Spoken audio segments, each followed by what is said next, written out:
त्याच्या खालचे जे शूज आहेत त्याच्यामध्ये हिटिंगचा इश्यू जास्त आहे. थोडं जवळ येईल आवाज. त्याच्यामध्ये त्यांचा जो मेश आहे, मेश जाळी, ब्रीथेबिलिटी खूप कमी आहे. आणि जर पायामध्ये जर एअर व्हेंटिलेशन नाही झालं तर तुमची सरळ इम्पॅक्ट कुठं जातो माहिती आहे का? पायाचा कुठे कुठे जातो? छोट्या दिमाग पे जाता है, सीधा इथे जातो. न्यूरोमस्कुलर कोऑर्डिनेशन होता ना, वो बिगड़ जाता है उसके वजह से. असंतुलन होतं. दिमाग सोचना, काम करना, कोई एक्टिविटी परफॉर्म करना हम सही से नहीं कर पाते. तो उसका बड़ा मेन रीजन है शूज. ठीक आहे, कलंजीचे घेऊ नका. हिटिंग इश्यू जास्त आहे आणि त्यांचा सोल जो आहे जास्त वेळ व्यतीत करत नाही. ठीक आहे, अच्छा ओके.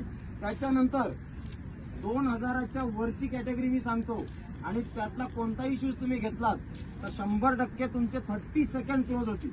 हे मी आज सांगतो तुम्हाला. ठीक आहे, being as a coach, being as a athlete, माझं हे 20 वर्षाचा एक्सपिरियन्स आहे. हे शूज जर तुम्ही घेतलात तर 100% तुमचे 30 सेकंदापर्यंत टाइम क्लोज होऊ शकतो. 1600 मीटर, 800 मीटर 100% क्लोज होईल. कारण की हे शूज त्यासाठीच बनवलेले आहेत, त्या डिस्टन्ससाठी, स्पेसिफिक डिस्टन्ससाठी बनवलेले आहेत. सर्वात पहिला USPA ऑटो हा एक शूज आहे. भारी शूज आहे, 5000च्या आसपास मिळतो. फक्त माझं पर्सनल रेकमेंडेशन आहे. ठीक आहे, काय नाही, प्रत्येकाचं नसतं यार कॅपॅसिटी की मी घेईन, अफोर्ड नाही करू शकत, काही प्रॉब्लेम नाही. 2000च्या रेंजचे पण आहेत, यांचे टक्करचे शूज आता सांगितलं ते.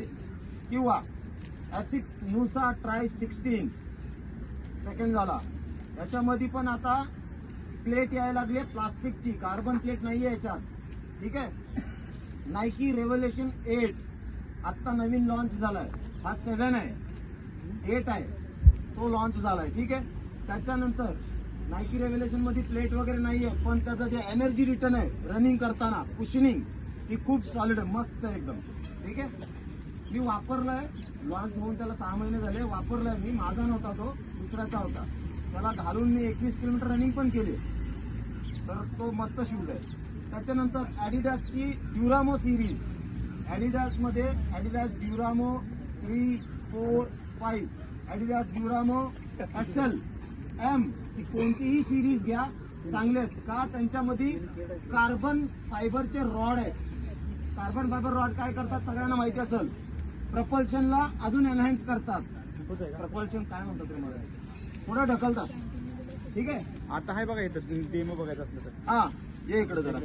हे हा शूज आहे, हा ड्युरामो आहे, ॲडिडासचा ड्युरामो. ते इकडे काढून दे. अरे सपोर्ट घे माझा, थांब. हा बघा, याच्यामध्ये ना सोलच्या आतमध्ये रॉड्स आहेत. ठीक आहे, इथे अशा 3 रॉड्स आहेत आणि इथं जॉईंट असतो एक आणि अशी प्लेट असते एक. ठीक आहे, तर हा काय करतो, तुम्हाला एनर्जी रिटर्न चांगला देतो. जेव्हा तुम्ही स्ट्राईक करता फूट, एनर्जी रिटर्न प्रपल्स करतो तुम्हाला पुढे. ओके, हा शूज चांगला शूज आहे.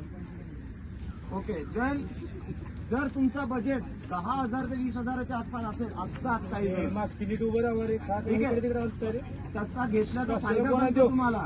उभा राहा. तुमचे 30 सेकंद ते 1 मिनिट टाइम हे शूज क्लोज करू एका शकता. पाय उभं राहायचं, 2 पाय उभं राहायचं. 30 सेकंद ते 1 मिनिट टाइम तुमचा क्लोज करू शकतात. हे पुढचे शूज सरळ पुढे पाहिजे काय. प्युमा डेव्हिएटची series, Puma Deviate Nitro 3, Puma Deviate Nitro elite 3, हे 2 प्युमाचे. ठीक आहे, 15 ते 20,000ची रेंजचे आहेत. त्यांच्यात ते आउटस्टँडिंग शूज आहेत, त्यांच्याबद्दल काय विचारच नाही करत आपण. त्याच्यानंतर ASICSचा मॅगमॅक्स, ASICS मॅगमॅक्स किंवा ASICSचा निम्बस 27 हे शूज घ्या, निकल जाएगा, बेड़ा पार हो जाएगा. ठीक आहे, मी 100% सांगतो यार, कारण की माझे स्वतःचे ॲथलीट ते वापरत होते. मी काही गोष्टी त्यातल्या चेक केलेल्या आहेत, माहिती आहे मला त्याबद्दल. त्याच्यानंतर ॲडिडासची ॲडी0 सिरीज आहे, सगळ्यांना माहिती आहे. ठीक आहे, हा इकडे पुढे काढशी. अरे कॉपी आहे तो बी सेम ॲज इट इज आहे. त्याच्या आतमध्ये दिसतंय तुम्हाला, हे रॉड नाही आहेत, पण रॉड असेच असतात लागले. हा रॉड आहेत. याच्यात पण हे प्युअर कार्बन फायबरचे रॉड नाही आहेत.